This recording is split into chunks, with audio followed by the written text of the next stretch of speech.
John Fetterman just dropped an ad. Are you ready for some goddamn candy? Bill Will says, I found the other day that ironically, I wouldn't be here without abortion.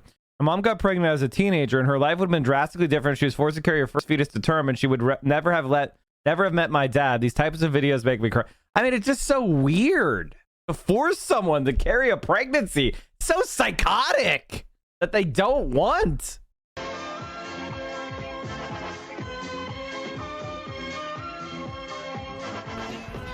Hey, People Magazine. Welcome to our home. Come on in. The original owner had gotten it from King George III.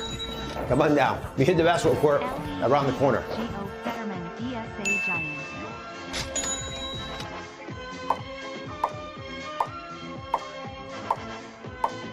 People in Pennsylvania tell me they can't go on vacation this summer. Folks you mentioned are going off to these beautiful houses, second and third houses they've got hanging out. But that's not what's going on with many people in Pennsylvania.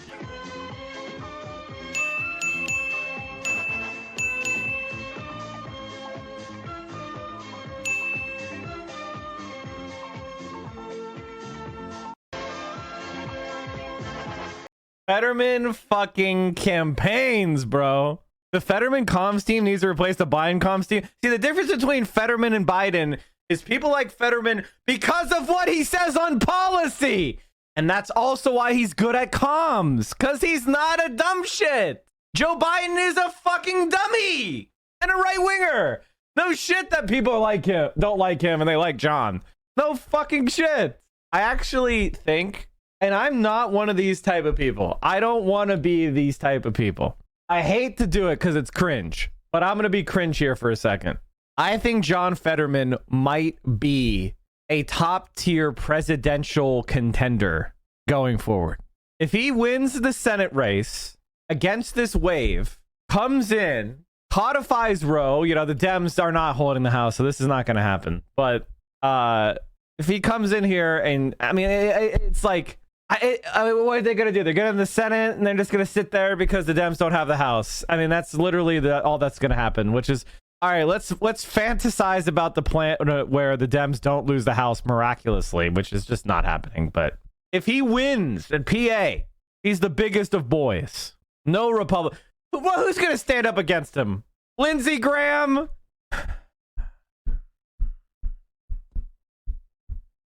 Pritzker versus Federer, deciding once and for all whether length or girth matters more.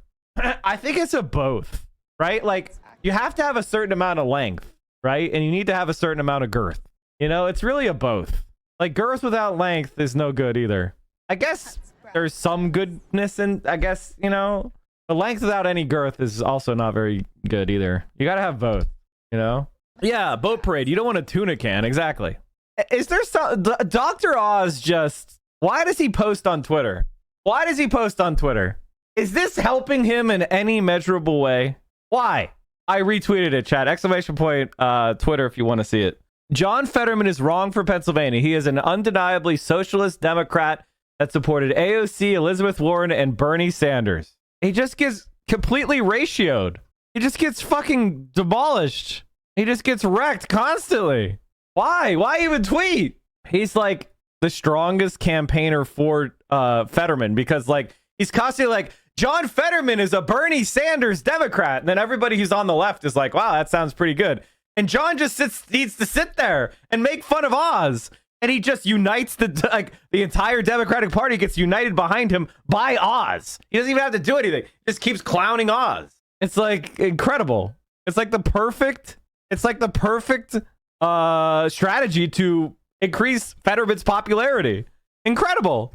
Speaking of Bernie Sanders, I replied to him about how Bernie's the most popular politician, blah, blah, blah.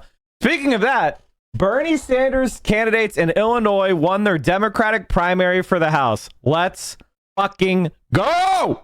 Let's go back and take a look at two more congressional contests. A win for the Bernie Sanders AOC wing of the party in the 3rd Congressional District, where State Representative Delia Ramirez has defeated Gil Villegas, the alderman from the Northwest side, who's the chair of the Latino caucus. That, again, a landslide. And we'll also take a look at the first congressional district, where it appears Jonathan Jackson has a commanding lead with almost 80% of the vote in. 28%. You got to remember, though, there's a dozen and a half candidates there, so 28% is pretty commanding in terms of a 9 percentage point lead over the City Council's 3rd Ward Representative Pat Dowell and Karen Norrington Reeves at 14%. She had outgoing Congressman Bobby Rush's endorsement.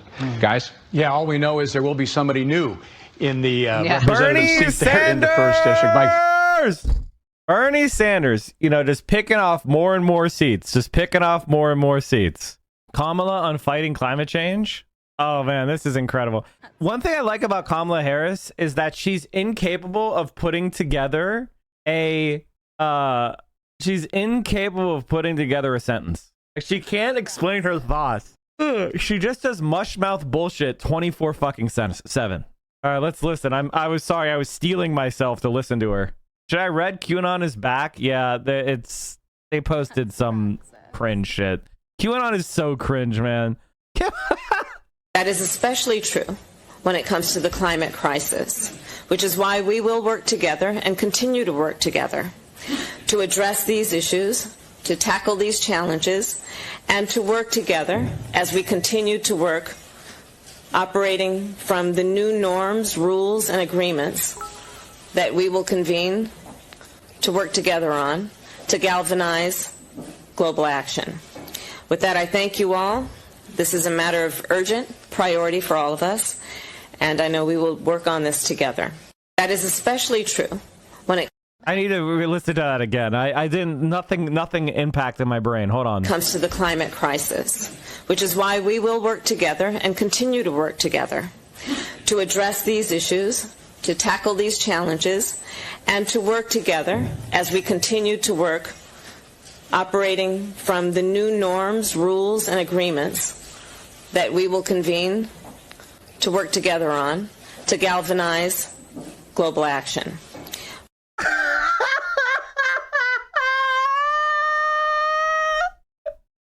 I think she wants to say that we're going to work together, and work together. By working together, we're going to work together, and we're going to challenge these. We're going to solve these challenges by, and this is an important specific, working together.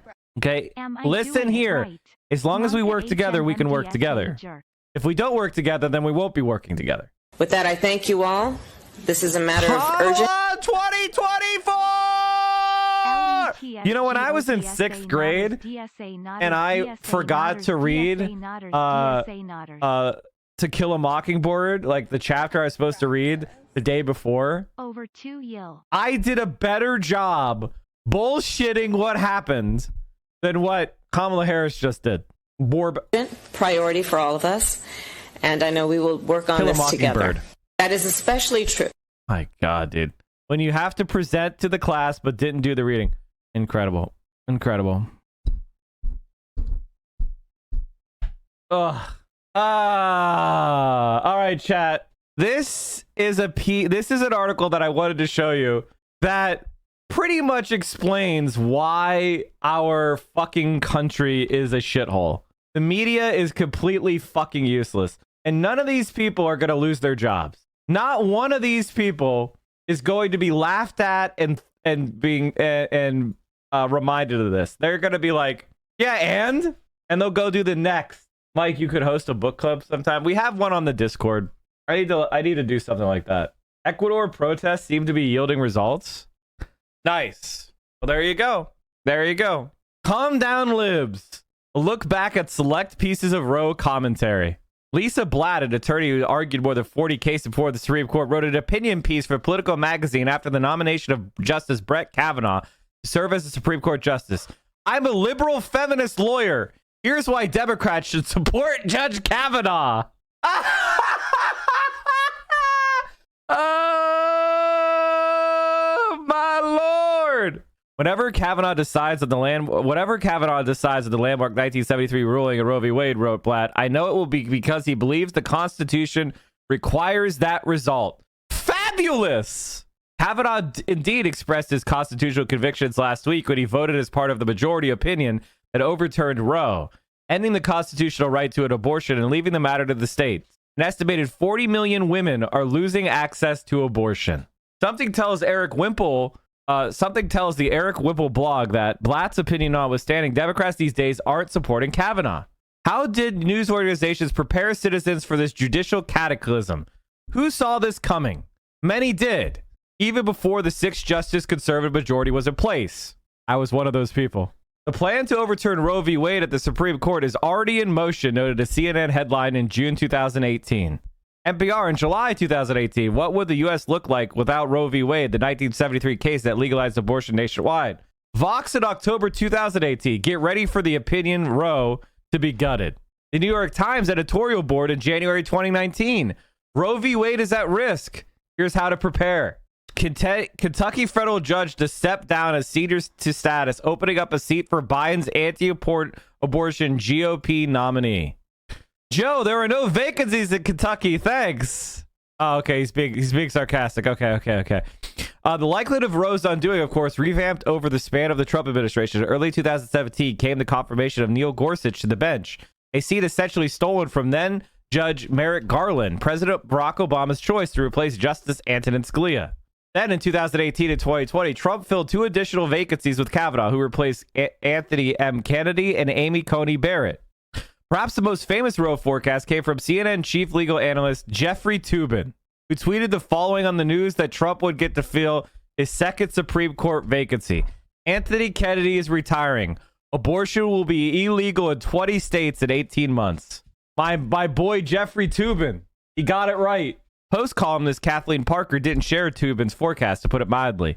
If Chicken Little and Cassandra had a baby, they name him Jeffrey Toobin. That he's blasting his own fucking colleague. Wow. Calm down. Roe v. Wade isn't going anywhere. Lamenting the unloosing of hysteria upon the land, Parker relied on anonymous sources to challenge the gathering consensus that Roe was toast. What new justice would want to be that man or woman who forevermore would be credited with upending settled law and causing massive social upheaval? What massive social upheaval? There's barely protests. I haven't seen one car get has there even been one car damaged by abortion protesters, let alone upheaval? What upheaval? Joe Biden saying vote. What upheaval? Chicken Little was right at the end of Cassandra. Literally, was always right. The point of Cassandra is that Cassandra is right. That also, you're right. She's a fucking idiot. Cassandra was always right, dummy. She was just cursed that no one would believe her. Does Kathleen Parker think Cassandra just means someone who predicts bad things? As for other conservative justices, only Clarence Thomas would likely vote to overturn Roe v. By the way, I didn't even respond to this besides questioning the social upheaval. Who would want to be the person? What pro-life person would want to be the hero of the entire pro-life movement? That shows you how fucking bubbled Kathleen Parker is. She's in such a bubble, she can't even imagine the other side. Senator Susan Collins, one of the most important voices in this discussion, echoed the thoughts of the close to the court sources, who told me that neither Chief Justice John Roberts nor Neil Gorsuch would likely want to wade into the swamp and weigh into on a Roe v. Wade reversal. John Roberts' wife was an anti-abortion activist.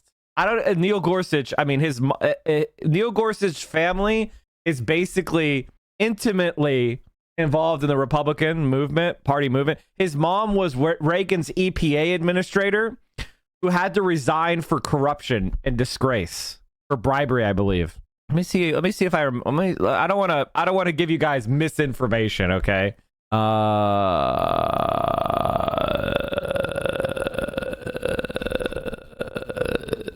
There it is. Anne M. Gorsuch was an American attorney and politician between 1981 and 83. While known as Anne M. Gorsuch, she served under President Ronald Reagan as the first female administrator of the Environmental Protection Agency.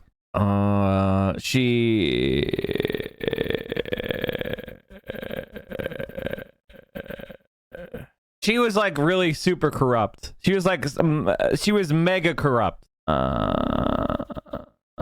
Neil Gorsuch's mother once ran the EPA. It didn't go well.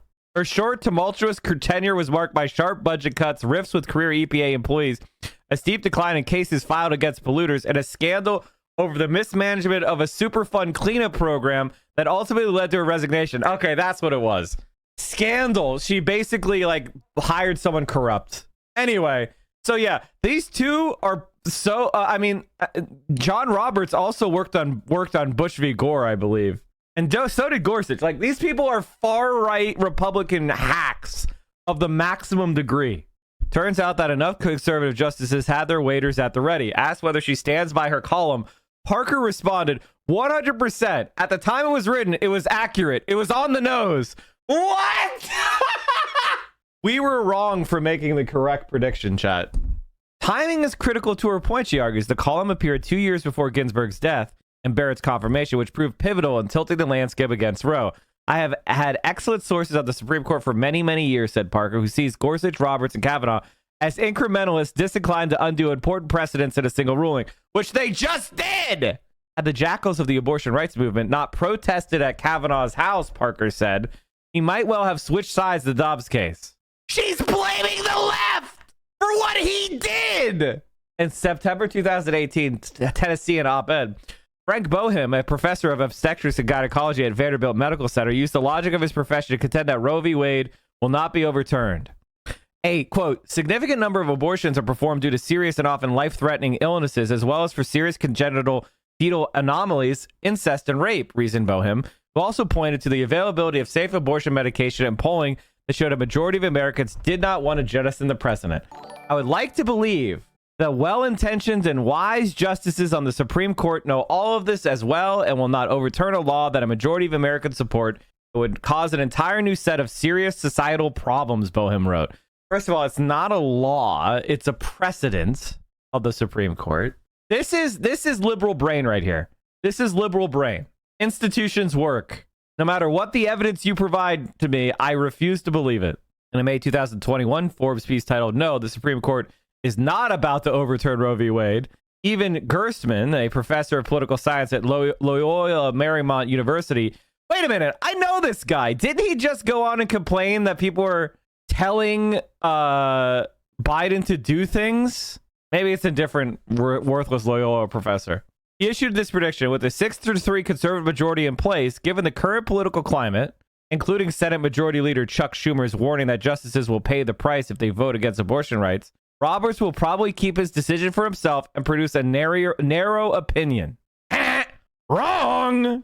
Gerstmann tells the Eric Whipple blog via email, I am surprised at the court's overall approach. They are in a hurry to make fundamental changes in the law that are well beyond what is needed to decide the case before them. That's because they're conservative activist judges. I think reading liberal shit actually makes me more doom-pilled than any other thing. Precisely. The misfiring pieces are grounded in naivete regarding Republican politics. Then Senate Majority Leader Mitch McConnell didn't steal a Supreme Court appointment from Obama and later jammed Trump's third appointee onto the bench just to tweak the idling speed of American jurisprudence. The plan all along has been to overhaul it. Fair play be damned. Asked how he arrived at his prediction on Roe's demise, Toobin said, I listened to what Donald Trump had said during the campaign.